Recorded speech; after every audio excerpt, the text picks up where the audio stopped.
মেহেদী হাসান মিরাজ একটা সূক্ষ্ম সুতোয় দোদুল্যমান, দিন শেষে তার নামের পাশে সংখ্যাগুলো সংখ্যা বাড়ায়, প্রতিটা ম্যাচ শেষে তাই সমালোচনা ওঠে তাকে ঘিরে। পুরোপুরি সন্তুষ্টির বর্ষণ ঘটে না, এমন পরিস্থিতিতে অধিনায়ক হওয়ার পরও মিরাজের জাতীয় দলের জায়গা হয়ে যাচ্ছে নড়বড়ে। তবে মিরাজ যদি কখনো বা বাদ পড়েন তাহলে বিকল্প কি, এমন একটা প্রশ্নের উদ্রেক হতেই পারে। কেননা একজন স্পিন বোলিং অলরাউন্ডার যে বাংলাদেশের ভীষণ প্রয়োজন, সেদিক থেকে বিকল্প হিসেবে আবারও নতুন করে ভাবনার দুয়ারে আঘাত করতে শুরু করেছেন মোসাদ্দেক হোসেন। তিনি ছাড়াও তরুণ মেহরব হাসান নতুন সূর্যের আলো বিকিরণ শুরু করে দিয়েছেন।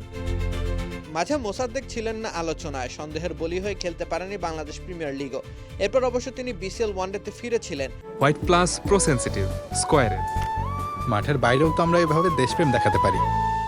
সেখানে তার কার্যকর পারফরমেন্স নতুন করে তাকে নিয়ে ভাবতে বাধ্য করছে। একজন অফ স্পিনার সাথে ব্যাট হাতে ফিনিশিং দক্ষতা আছে, এমন একজনকেই তো ওয়ানডে দলে প্রয়োজন বাংলাদেশের। সেদিক থেকে মেহরবও নিজের অস্তিত্বের জানান দিচ্ছেন প্রতিনিয়ত। বাঁহাতি অর্থোডক্স বোলার, ফিনিশিং টাচটাও তিনি দিতে জানেন ব্যাট হাতে।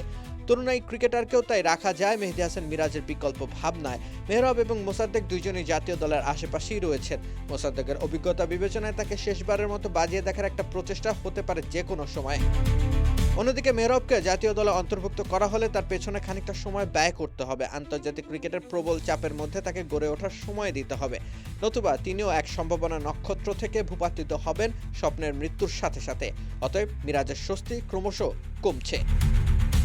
দুই ধরনের বিকল্পই রয়েছে বাংলাদেশের জাতীয় দলের নির্বাচকদের হাতের নাগালে। অভিজ্ঞ সেনানীকে বাজিয়ে দেখা, তরুণ সম্ভাবনাকে তৈরি হওয়ার সময় দেওয়া। এখন দেখার বিষয় মিরাজ নিজেকে কতক্ষণ জাতীয় দলে থিতু রাখতে পারেন। রাকিব হোসেন রুম্মান, খেলা ৭১।